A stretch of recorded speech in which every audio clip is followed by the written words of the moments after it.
December 1946, Nuremberg. In a silent war crimes courtroom, a young German woman leans toward the microphone and says, "The first thing they told us was, 'Show us your feet.'" The judges frown. In a trial about gas chambers and mass murder, why are we talking about feet? Cut back 8 months. April 3rd, 1945. A cold rain beats on a POW camp by the Rhine. Metal roofs ringing, mud sucking at torn boots. 47 German women stand in line, waiting for torture and revenge, until an American sergeant steps up and gives a strange order that leaves them frozen. Boots off, socks off, show us your feet. That one unexpected demand will bring Auschwitz tattoos into a muddy tent, turn enemies into nurses, and rip apart years of Nazi lies.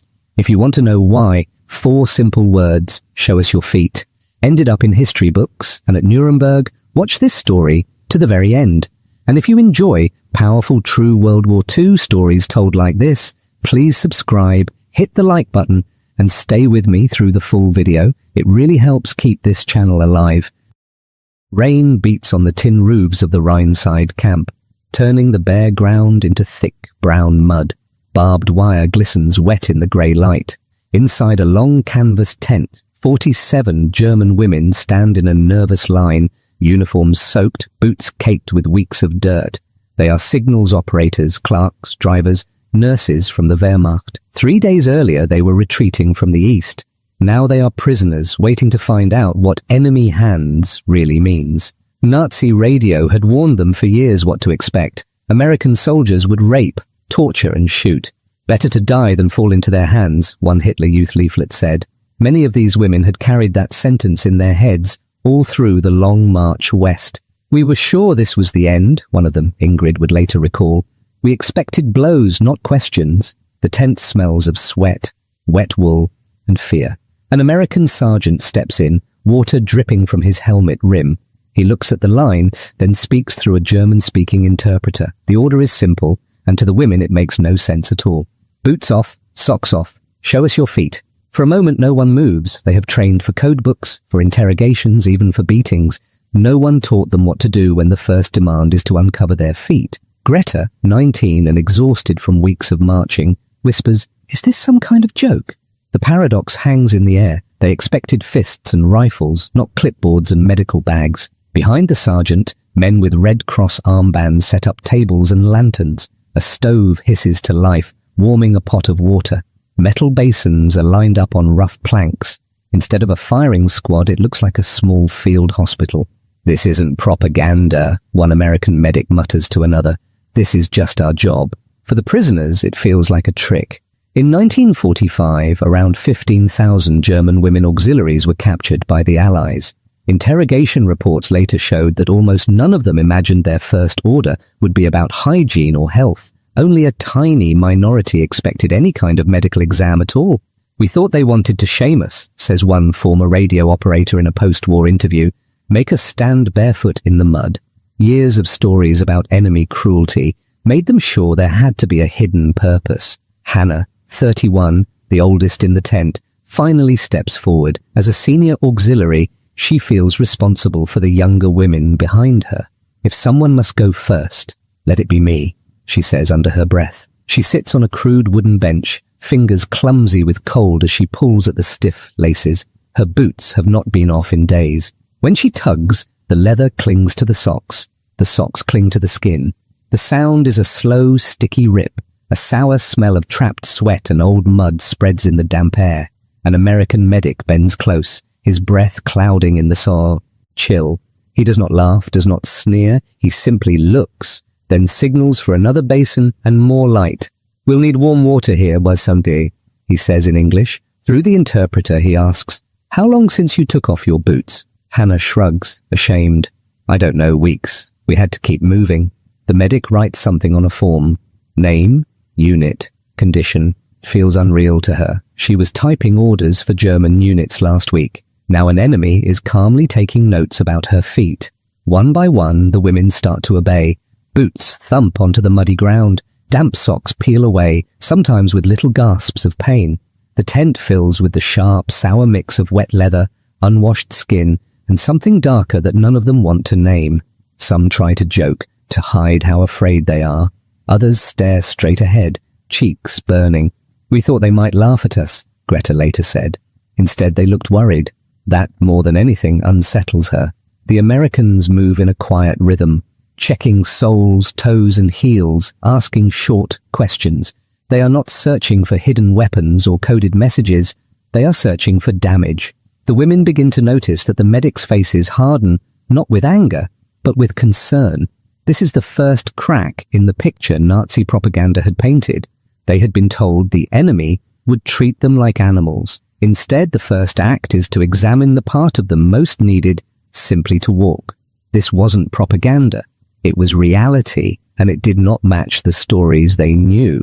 What they have seen so far is only the surface. When the medics start to strip away socks that have fused to skin, when they look closer at swollen toes and discolored flesh, they will realize they are not just dealing with tired feet, but with a silent medical disaster. The first real shock comes when a medic kneels in front of Ingrid. She is 23, a Wehrmacht secretary, and she has worn the same boots for almost 4 months. Her hands shake as she pulls. The leather sticks. When the boot finally comes free, the whole tent seems to pause. The smell is heavy and sweet, like rot. Her sock does not slide off. It clings. When the medic eases it down, pieces of skin come with it. Her feet do not look like feet anymore. The skin is grey in some places, almost black in others. The toes are swollen, twice their normal size. There are cracks where dirty water has soaked in and never dried. When the medic touches one dark toe with a cotton swab, Ingrid stares ahead. "Do you feel that?" the interpreter asks. She answers, in a flat voice, "Nothing. The nerves are dead." "Jesus!" the young American medic breathes. Then louder, "Get the sulfur, now!" His voice has no anger, only alarm. He is not shocked that the enemy suffers. He is shocked that no one treated this sooner. What he is seeing is trench foot, a problem every army in Europe knows by name. In the First World War, more German soldiers died or were crippled by trench foot than by gas attacks. In the last winter of this war, German records list over 75,000 cases, and that is only those who reached a doctor. "We marched and we marched," Ingrid later told an interviewer. "We were told, do not fall out, do not stop. There was never time to take off our boots." The medics moved down the line. Almost 9 out of 10 women show serious damage, skin white and soft from constant damp, deep cracks filled with mud and blood, infections that have spread up into the ankles and calves. One girl, Maria, pulls off her sock to reveal toes black from frostbite. She has been walking on dead flesh for weeks. "This should have been amputated already," an older medic says. Maria only shrugs. "No doctors. No time," she explains. "Their retreat from the Eastern Front has covered about 300 miles on foot. No medical stations, no fresh socks, often no dry place to sleep.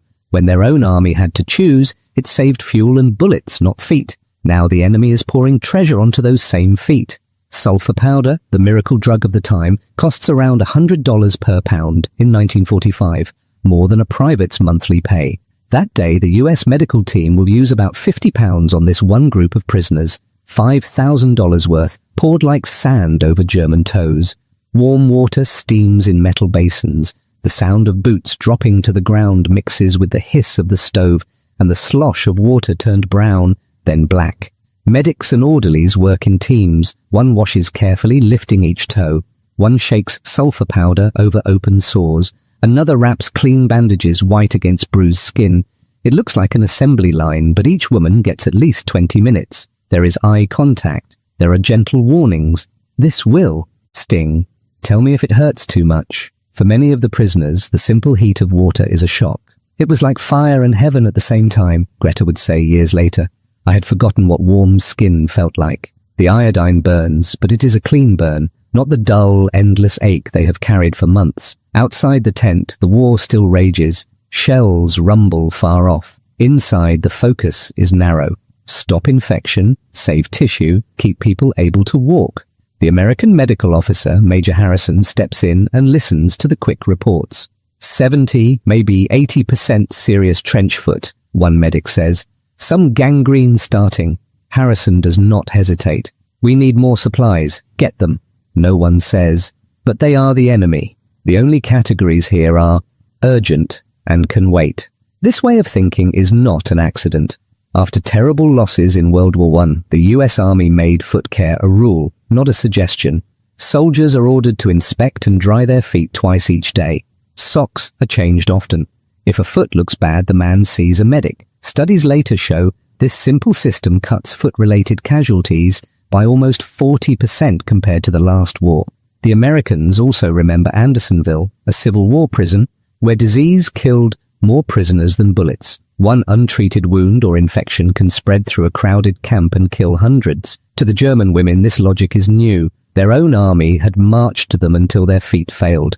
Now their enemy spends time and money to keep them walking. "Why use such medicine on us?" Hannah asks through the interpreter. The answer from one medic is calm. "Because you are patients now, not enemies." This, more than the hot water, makes her eyes fill with tears. By late afternoon, the tent smells less of rot and more of antiseptic. Basins of filthy water are carried out and dumped. Fresh ones are brought in. The fear that filled the air in the morning has changed into something more confusing, relief mixed with shame. One young woman still refuses to take off her boots. She presses her heels into the mud, holding them on as if they are armor. The medics notice. They know from experience that the feet, most tightly hidden, often hide the worst wounds. What they will find under that leather will pull this story down to an even more personal, painful level. The woman still holding onto her boots is Greta. She is 19, fair-haired, her face drawn and tired. She has been walking since winter, pushed back from the Eastern Front with thousands of others. When a medic stops in front of her and points at her laces, she shakes her head. "I'm fine," she says in rough English. It is not true, and everyone in the tent knows it. "That wasn't a request," the interpreter tells her gently. Greta presses her heels deeper into the mud as if she can stay rooted there. Inside those boots is more than pain. There is a secret she has carried for weeks. Every step a reminder. If she lets them take the boots, she has to let them see it. At last she sits, her fingers tremble as she unties the stiff knots. When she pulls, the boot peels away with a wet sound. Fresh blood appears at once, bright against the grey afternoon. The sock is almost black, more crusted blood than cloth. When the medic begins to slide it down, small red strings cling to the skin. Now the real damage shows. The soles of Greta's feet are torn and swollen, pierced in dozens of places. Tiny points of glass glint inside the raw flesh. Weeks earlier, during the retreat, she stepped through the shattered front of a shop. There was no chance to stop. Behind them, the Red Army was coming. "We were told, keep moving or be left for the Russians," she later remembered. "So I kept walking." The medic leans closer. He counts quickly. 10, 15, 20 visible shards. This is not something he can fix with powder and bandages alone. "We need instruments, Mama," he calls. A tray appears with tweezers, a small scalpel, gauze. The air now holds the sharp metal smell of fresh blood mixed with iodine. Greta lies back, jaw tight. She will not show weakness in front of the enemy. "How long have they been in there?" the interpreter asks. Greta stares at the canvas roof. 3 weeks, she answers. Rough estimates made later show that most of these women walked around 300 miles during the retreat. Military medical studies found that about 60% of captured German women auxiliaries had at least one untreated serious wound, cuts, burns, or broken skin that could easily turn septic. The medic working on Greta is Private Robert Johnson, 19 years old, from a farm in Iowa. He has seen bad feet in his own unit, but this is worse. He begins to pull glass, piece by piece. Each shard drops into a metal pan with a high, clear clink. 1, 2, 5, 10. Some pieces sit near the surface. Others are buried deep, and he must cut a little to reach them. Sweat beads on his forehead despite the cold tent air. "This must have been torture," he says quietly. Greta does not answer. Later, she will explain. "The pain told me I was still alive, that I was still ahead of the Russians." For her, pain was not the enemy. Stopping was. By the time Johnson is done, there are 37 pieces of glass in the pan. It looks like a smashed window. Blood pools on the floorboards and soaks the bandages he presses to her skin. He calls for more gauze, more sulfur powder. As he works, something unexpected happens. His hands keep moving with care, but his eyes fill with tears. A drop falls Onto the white wrap he's holding, Greta notices at once an American soldier crying over a German girl's feet. It does not fit anything she has been taught. Why? She asks him in slow English. Why tears? The question reaches him through the interpreter. Johnson does not stop working. My little sister stepped on a nail, he says, voice rough. Back home, Iowa, 1943. No penicillin left at the drugstore, all sent to the war. She got an infection, she died. That simple story carries a heavy truth. Even in America, with its factories and big farms, the war has a price. A government report from that year notes that most new antibiotics are reserved for soldiers at the front. Civilians often do without. He explains he joined the medical corps after that. He did not want anyone, friend or enemy, to die from an infection that could be stopped. We check feet because bacteria doesn't care about uniforms, he mutters. In training, he learned a simple rule. Mobility equals survival. A unit that cannot walk, cannot fight, cannot retreat, cannot live. For that reason, US regulations make foot inspection a daily duty. It is practical, but also, for Johnson, deeply personal. For Greta, the paradox is painful. Her own army let her walk on glass until her feet were ruins. The enemy, she was told to fear, now kneels in the mud and cries while saving those same feet. Years later she would say, in that moment, I did not know who the savage was. The tent hums with low voices, the rustle of bandages, and the rattle of pans filled with dirty water. Outside, trucks grind past on the wet road. Inside, one more barrier between us and them has cracked. But the deepest break in belief is still to come, and it will not come from a man in uniform. It will come when American women in nurses' caps kneel down and do something that looks less like war and more like a story from the Bible. By evening, the tent looks different. The worst mud has been pushed aside. Lanterns hang from the ridgepole, giving a soft yellow light. The air now smells of soap and antiseptic, more than rot. The men step back. A new group enters. American nurses in grey-green uniforms and white caps, arms full of towels and enamel basins. There are about 50 of them in this sector, rotating through long shifts. In total, nearly 470 German women prisoners will pass through their hands over the next days. The numbers are large, but what happens next feels very small and personal. A nurse kneels in front of Hannah, the older auxiliary. Steam rises from the basin as she slowly lowers Hannah's feet into the warm water. Her hands are careful, almost tender. She cleans between each toe, lifting away dried blood and dirt. Hannah bites her lip, not from pain, but from something like shame. I had not seen such clean bandages in years, she remembered, and they were putting them on me, the enemy. Across the tent, other nurses do the same. They do not stand above the prisoners. They kneel in the mud, skirts damp, knees aching, washing feet. For women raised in Christian Europe, the image is shocking. Many think of the Bible story they learned as girls, Christ washing the feet of his followers. One German clerk whispers, "It is like church, but we are not the ones serving. They are." Water sloshes, metal basins clink. Someone hums a hymn under her breath. The contrast is hard to understand. These German women helped run the war with their typewriters and radios, yet here their captors scrub away the filth of that same war from their skin. This is not the cruelty they were promised. This isn't propaganda. It is reality, and it hurts in a new way. Not everyone is moved. Elsa, 19, with perfect blonde braids and sharp blue eyes, pulls her bandaged feet back and pushes herself upright. She had been a Hitler Youth leader before joining the auxiliaries. She knows the slogans by heart. For 8 years, posters and speeches told her that Americans were degenerate, that Jews were parasites, that any kindness from them was a trap. "Stop," she snaps in German. The tent quiets. "Can't you see? This is for the cameras. This is theatre." She sweeps her arm, taking in the nurses and the basins. They want us weak and grateful. Then they will show the films and do what they always planned. Her words hit something deep. Around 87% of German girls who later served as auxiliaries had passed through Hitler Youth or its female branch. On average, that meant about 8 years of daily propaganda, starting from childhood. "We were told the enemy had no real feelings," Elsa would later admit. "Only tricks." One of the nurses stands slowly. On her tag it says, "Lieutenant Mitchell." Through the interpreter, she answers, voice steady. There are no cameras, she says. No newsreel, only patients who need help. Elsa laughs, high and harsh. You are all Jews and communists. We know.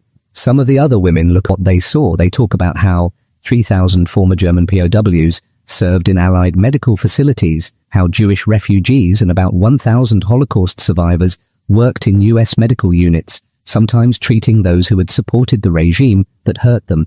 They tell students that 73% of the women from their camp later said their view of the enemy changed, not during lectures, but during those hours of foot care. Elsa opens a small clinic in Munich. She takes in anyone, Germans, foreign workers, even returning Jews. Maria stays in pediatrics, saving children from diseases that might have killed them in the chaos just after the war. Ingrid helps write simple German training guides on foot care and infection control, based in part on the American methods that once saved her. They had come into the war as minor cogs in a brutal system. Sure, they were on the side of culture and order. They had marched as helpers of conquerors. They left the camps and later the hospitals as students of medicine, of democracy, of the hard truth that reality had never matched the stories they were told. In time, their memories become part of military teaching. Young officers learn that how you treat prisoners shapes not only health, but future peace. Medical schools repeat the lesson that one untreated wound can kill a body, and one act of mercy. A few people in the room shift in their seats. It sounds almost silly, but she keeps going. She explains the trench foot, the infections, the glass. She tells them about Private Johnson from Iowa crying as he pulled 37 pieces of glass from her soles. She speaks of Jewish nurse Rebecca, numbers from Auschwitz on her arm, washing the feet of women who had praised Hitler. This was not propaganda, Greta says firmly. There were no cameras, it was reality. The prosecutor shows documents to support her words, medical logs from the camp, supply records listing 50 pounds of sulfur powder used on German prisoners in a single day at a cost of about $5,000. He cites US Army manuals that required daily foot checks, which studies showed cut foot-related casualties in their own ranks by almost 40% compared to the previous war. He notes that around 15,000 German women auxiliaries were captured in 1945, and that many arrived with serious untreated wounds. Other former prisoners have similar stories. In all, 89 German women POWs give statements about how they were handled. Internal Allied reports later point out that every single one of those accounts confirms that treatment was at least in line with, and often better than, the rules of the Geneva Convention. The tribunal is not only judging crimes, it is also showing there was another way to fight a war. A defense lawyer stands and calls Greta a traitor, a tool for enemy propaganda. She looks straight ahead. I am a witness, she says. I saw death camps built by Germans. I also saw Americans spend medicine and time on our feet when they had no reason to. Both things are true. The key paradox can change a mind. The sound of boots on wooden floors and the splash of water in metal basins fade, but the idea behind them does not. In the end, it was not a grand speech or a new weapon that cut through years of lies. It was a simple order in a muddy tent. Show us your feet. The story of those women and their ruined feet carries a wider message. It shows that even inside a vast, violent war, small acts can reveal the true nature of a system more clearly than any poster or film. Nazi leaders spoke of honor and strength, then left their own helpers to march until their feet rotted. The Americans spoke less, but they spent time, medicine, and care on the weakest people in their power, even when they were enemies. They had come as conquerors. They left as students, carrying with them a painful, useful lesson that cruelty is not strength and mercy is not weakness. In the end, the sharpest weapon was not a gun or a bomb, but the choice to treat even an enemy's wounds as worth healing. Away, they are not sure anymore, but fear keeps them silent. Mitchell does not argue. She simply rolls up her left sleeve. The tent falls silent. On the pale skin of her forearm, in faded blue ink, are numbers, not 1 or 2, but a line. A734. Ingrid stares. She has seen drawings of such marks in banned foreign newspapers, always called enemy lies. My name is Rebecca, the nurse says softly now. I was born in Poland. The Germans gave me this number in Auschwitz. Her parents, her sisters, her grandparents, she tells them, did not come out of the camp alive. She escaped before the gas, and the smoke reached her. Later, she reached America, trained as a nurse, and came back across the ocean in a different uniform. Some historians estimate that by war's end, many Jewish refugees and a smaller number of camp survivors served in Allied forces, some in medical units. Rebecca is one of them. Now she kneels again in front of Elsa, the girl who called her a parasite a moment ago. "I wash your feet," Rebecca says, lifting Elsa's bandaged heel back into the basin, "because I refuse to be what was done to us." Her words are quiet, but they cut. The warm water turns cloudy as she works. The smell of soap rises between them. Elsa's face crumples. Everything she has believed crashes together. Jews are enemies. Jews are less than human. Jews do not exist anymore except in work camps. And here, a Jewish woman with a camp number is holding her foot steady so she does not slip. "We did not know," whispers Maria from a nearby bench, eyes fixed on the tattoo. Rebecca looks up. "You knew," she answers, not unkindly. "You saw the trains, you smelled the smoke, you heard the stories, you just did not want to know." Tears spill down more faces now, German and American. Some women slide off their benches onto their knees, not ordered, just overwhelmed. Later interviews with female POWs show that about 73% of them pointed not to lectures or films, but to these hours of foot care as the moment their view of the enemy changed. "Hate is a poison," Rebecca tells Elsa softly. "It kills the one who carries it." She finishes rinsing the younger woman's feet, pats them dry, and wraps them in clean cloth. "Your feet will heal. What you do with that health is your choice." The lantern light flickers on wet cheeks and white bandages. Outside, the guns still speak in the distance. Inside, a woman with Auschwitz on her arm has just washed the feet of someone who once praised Hitler in school assemblies. From this clash of past and present, something new will grow, a strange path from typewriters and radio sets to stretchers and medicine trays. 6 months later, the smell always different. Not mud and fear, but carbolic soap and boiled linen. The war in Europe is over. In a hospital on the edge of Frankfurt, bare trees stand outside the windows. Inside, white sheets hang on lines, and the corridors echo with the rattle of metal carts. Greta pushes one of those carts. Her feet are healed enough to walk without pain, though scars remain under her stockings. On the cart are clean dressings and bottles of disinfectant. The man in the bed she stops beside is not German. He is an American sergeant, his legs ending in smooth bandage stumps where a mine took them. "Danke schön," he says in clumsy German as she adjusts his pillow. She smiles. "You're welcome," she answers in careful English. Greta is not the only former prisoner here. Across occupied Germany, records show that around 3,000 ex-POWs from German forces, many of them women auxiliaries, choose to work in Allied medical facilities after the surrender. They are not forced. They sign up. Some cook, some clean, some carry bedpans, others, like Greta, train as nursing aides. The same hands that once typed orders for army units now fill out medical charts. Elsa is here too. Her braids are gone, cut shorter, for work. She sits in a small supply room, sorting bandages by size, checking dates on bottles of iodine. On the door she has painted a sentence in careful letters, first in German, then in English. "Healing knows no borders." It is a quiet answer to the slogans of her Hitler Youth days. An American officer watches her for a moment, then speaks to another doctor. "They work harder than they have to," he notes. "Stay late, take extra shifts." The doctor shrugs. "Guilt," he suggests. "They're trying to make up for something." Later, when Rebecca visits, she shakes her head at that. "There is a word for guilt that leads to action," she says. "It is not guilt. It is change. The hospital serves anyone who needs it. On one ward lie American soldiers with shrapnel wounds and missing limbs. On another lie German civilians burned in bombing raids. Down the hall are displaced persons, Poles, Ukrainians, Jews, waiting for news of lost families. The rule is simple. If you are sick or hurt, you are a patient. No special rations, no different beds. Just names on the same lists, pulses checked with the same watch. Maria works in pediatrics. Children in 2 big pajamas clutch worn toys as she moves from bed to bed. The room smells of milk, soap, and sometimes vomit. She sings soft songs in German and slowly, in English, as she learns the words. "The children did not care who I had been," she later said. "They just wanted their fever to go down. Many of them are underfed. A 1946 Allied survey found that in some German cities, half of all children showed signs of malnutrition. Ingrid spends her shift teaching something that once nearly destroyed her. In a small classroom off the ward, she sits with new volunteers, German and foreign.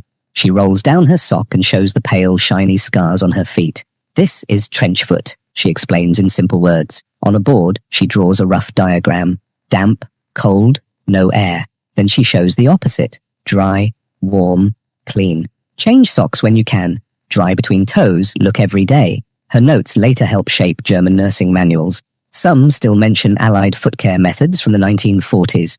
Conditions are basic. Heating is weak. Winter air seeps through cracked windows. Food is plain, thin soup, dark bread, sometimes a little meat. But compared to the front lines they knew, this is a kind of quiet plenty. In 1 month, hospital records show over 1,000 dressings changed, hundreds of injections given, dozens of minor surgeries done, all with former enemies helping to hold the instruments and steady the patients. Rebecca visits when she can, arriving in an American uniform that does not quite hide the numbers on her arm. She still washes feet when needed, still checks for early infection. Sometimes she and Elsa work side by side without speaking much.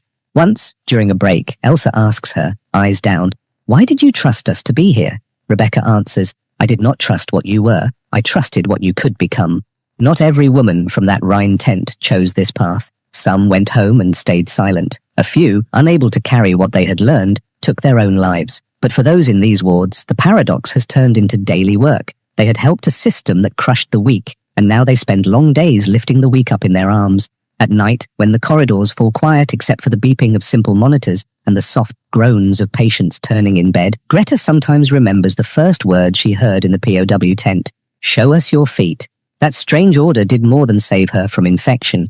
It pulled her, step by careful step, into a different way of seeing the world. Yet, the story of those words will not stay only in hospital walls. It is about to be spoken under bright lights, in a ruined city, turned courtroom, where the world will listen to decide what justice and mercy should look like after such a war. December 1946. Nuremberg is cold and grey. The great courtroom smells of damp stone, ink, and too many people in heavy coats. Translators sit in glass booths. Headphones crackle softly on the ears of judges, lawyers, and defendants. Cameras click now and then, but most of the time the only sounds are papers turning and the low voice of whoever is speaking into the microphone. Today, a young German woman steps up to the witness stand. She is 21. Her name is Greta. The court clerk notes that she once served as a signals auxiliary in the Wehrmacht. Now she wears a plain dress and sensible shoes over feet that still ache when the weather changes. She raises her right hand, swears to tell the truth, then sits. The American prosecutor asks about her capture near the Rhine in April 1945. She answers clearly. Then he asks about something that at first seems small next to talk of tanks and camps and orders. "Tell the court," he says, what happened when the Americans first processed you as a prisoner?" Greta takes a breath. "They said, 'Show us your feet,'" she replies in German. Her words carried into English, French, and Russian by the headphones becomes clear.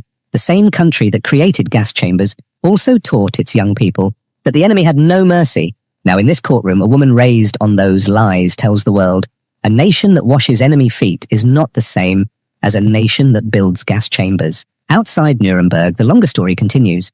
In the years after the war, some of the women from that Rhine tent speak in schools and town halls